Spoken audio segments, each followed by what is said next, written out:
C'est l'une des rares occasions où vous aurez le privilège ou la chance d'être servi par les élus. Profitez-en. Il y a deux occasions comme ça, les vœux du maire et l'apéritif du maire de la Saint-Léger. Et pour nous, c'est un moment important et voyez comme ils sont nombreux aujourd'hui pour répondre à cette invitation. Et puis on a la chance d'avoir parmi nous un certain nombre de personnalités et mon devoir. Merci à vous d'être présents à nos côtés. Alors c'est vrai que l'année passée, on a été privé de ce moment, puisque Covid oblige, un certain nombre de manifestations, et notamment des manifestations qui regroupent beaucoup de monde, ont été annulées. On a la chance cette année, tout en restant vigilant, tout en étant toujours aussi prudent, on a la chance cette année de pouvoir reprendre un rythme à peu près normal. Donc on a la chance de pouvoir tenir cet événement qui est l'apéritif du maire, qui est pour nous un événement essentiel, je le disais tout à l'heure. Avec les vœux et cette manifestation, on vous voit au moins 2 fois par an et ça nous permet, alors oui, je le disais tout à l'heure, de vous servir l'apéro, mais ça permet surtout de discuter avec vous et de prendre un certain nombre de, j'allais dire, de doléances ou de critiques et parfois d'engueulades, mais c'est normal, les maires sont là pour ça. Monsieur le député, nous sommes en première ligne pour prendre les engueulades de nos administrés. Mais heureusement, on ne prend pas que des engueulades, on prend aussi parfois des gentils mots et des gentilles attentions. Alors, cet été a été marqué principalement par la canicule, la sécheresse, les feux de forêt. On a été heureusement épargnés. Je touche du bois que ça continue. Et malgré tout, on a continué à vivre, à faire nos festivités. Tout l'été, Magali, avec ton équipe, sur le pont, sur le front, les Tambouilles, les rues de l'Étang, la Libération et bon nombre d'autres occasions de faire la fête ensemble et de se retrouver ensemble, notamment dans les rues. Mais on n'a pas fait que la fête, hein. Bien que Saint-Chamas, on aime faire la fête. Mais on n'a pas fait que ça. On a aussi fait beaucoup de travaux, et notamment beaucoup de travaux dans les écoles, puisqu'on profite de l'été pour faire les travaux dans les écoles. Et Dieu sait s'il y en a, puisque chaque année, on porte une grosse attention au confort et au bien-être de nos enfants dans les écoles. Donc cette année n'a pas dérogé à la règle, comme sur Pélissane, comme sur Miramar. Nous portons une attention particulière durant l'été sur les travaux des écoles. Alors je sais que parfois ça crée quelques tensions avec les riverains des écoles, mais on n'a que cette période pour faire les gros travaux dans ces écoles. On a fait aussi, et vous pouvez vous tourner derrière, le bâtiment qui est derrière, où la façade a été refaite entièrement, ce qu'on appelait l'atelier 480, qui demain, on l'espère à la rentrée, enfin là on nous annonce le mois d'octobre, sera la nouvelle salle municipale, la nouvelle salle polyvalente où on pourra faire nos réunions, nos lotos, nos assemblées générales, etc.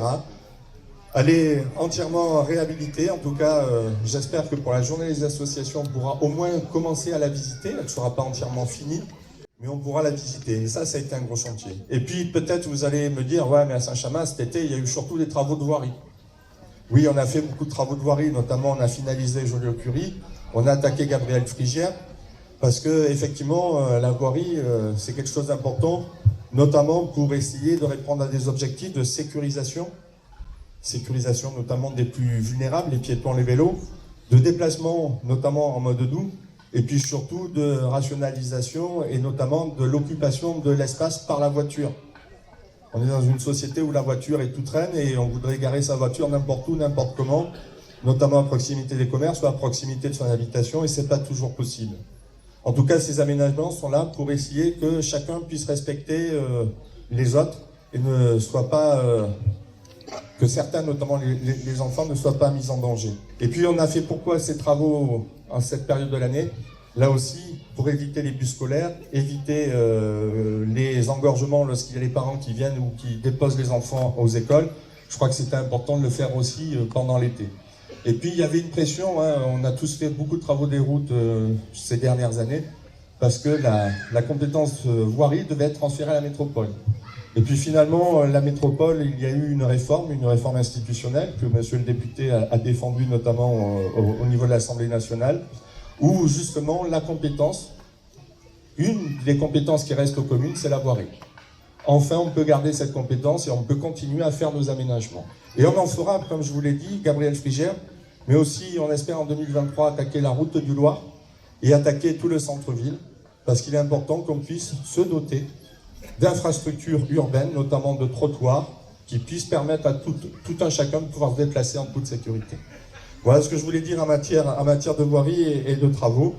On n'a pas fait que ça, bien évidemment. Nos services étaient sur le pont 24 heures sur 24, j'allais dire, notamment lorsqu'il y a eu ces derniers jours les périodes d'inondation, où on a eu des services très réactifs, que ce soit le comité feu et forêt ou les services techniques. Alors c'est déjà leur entrée, avec le contexte national et international que vous connaissez, avec les difficultés d'augmentation des prix, d'inflation.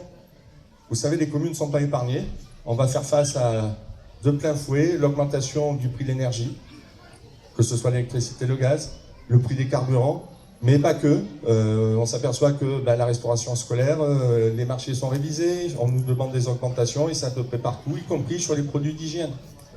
Donc effectivement, il va falloir faire face à tout ça et j'allais dire notre objectif, et là je cherche ma directrice générale du regard qui est là dans l'assistance, avec l'ensemble des services sous la houlette de notre chef d'orchestre, c'est de faire en sorte qu'on puisse arriver à gérer tout cela sans que derrière ça se répercute par une dégradation au niveau des services publics, que ça ne se répercute pas par la suppression de services et surtout que ça ne se répercute pas par une augmentation d'impôts. Ce sur quoi pour le moment, je m'y refuse, mais je crois que je regarde Pascal, Olivier et l'ensemble des élus, je crois qu'on est tous à peu près d'accord, on a atteint un summum et qu'à un moment donné, il faut arrêter.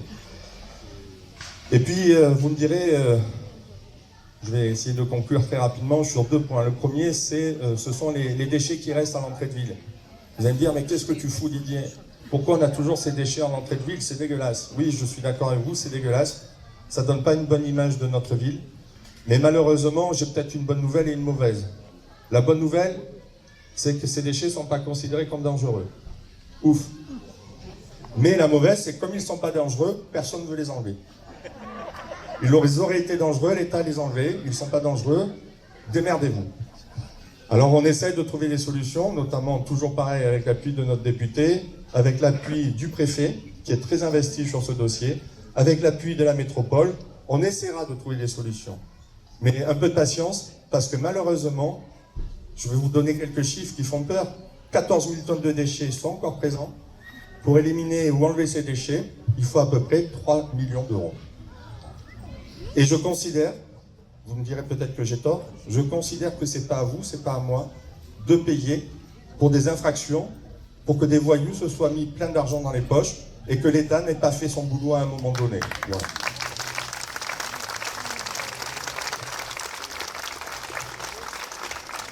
Et puis le deuxième dossier sur lequel je vais faire très rapide, c'est les Tambert. Les Tambert, cet été, aucun problème.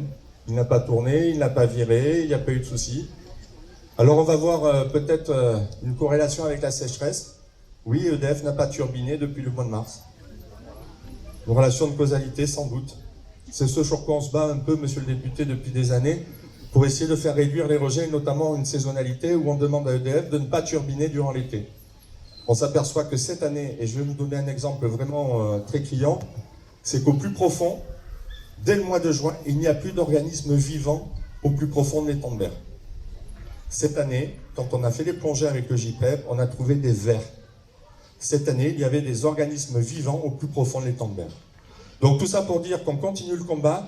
Nous avons une feuille de route avec suite au rapport des députés de l'étang de mer. On va continuer à se battre. Dès le mois de septembre, on a encore une réunion importante avec le préfet sur Saint-Chamas. C'est un dossier qui nous tient à cœur au niveau de l'équipe municipale. C'est un dossier qu'on essaiera d'aller le plus loin possible pour essayer de faire plier, notamment les plus gros pollueurs. Et le plus gros pollueur, c'est EDF. On va essayer de trouver des solutions. Et pas plus tard que la semaine passée avec le sous-préfet d'Istres, nous étions dans le tunnel du Rove avec les représentants du Grand Port Maritime, de la région de l'eau à l'Estac et de le renvoyer vers le tunnel, l'étang du Bolmont. Voilà en ce qui concerne l'étang, là aussi c'est une priorité. Et croyez-moi, quand je vois tout l'été les utilisateurs sur l'étang, quand je vois le nombre de baigneurs, le nombre d'activités nautiques, et quand je vois que la ville de Miramar organisait avec un grand succès des championnats de France espoir de différentes disciplines au niveau de la voile, je me dis qu'on a vraiment la chance d'habiter ici. Et je vous le dis très sincèrement, j'ai la chance, je suis un maire heureux, nous sommes des élus heureux de pouvoir travailler au quotidien pour vous, dans une ville aussi belle que la nôtre.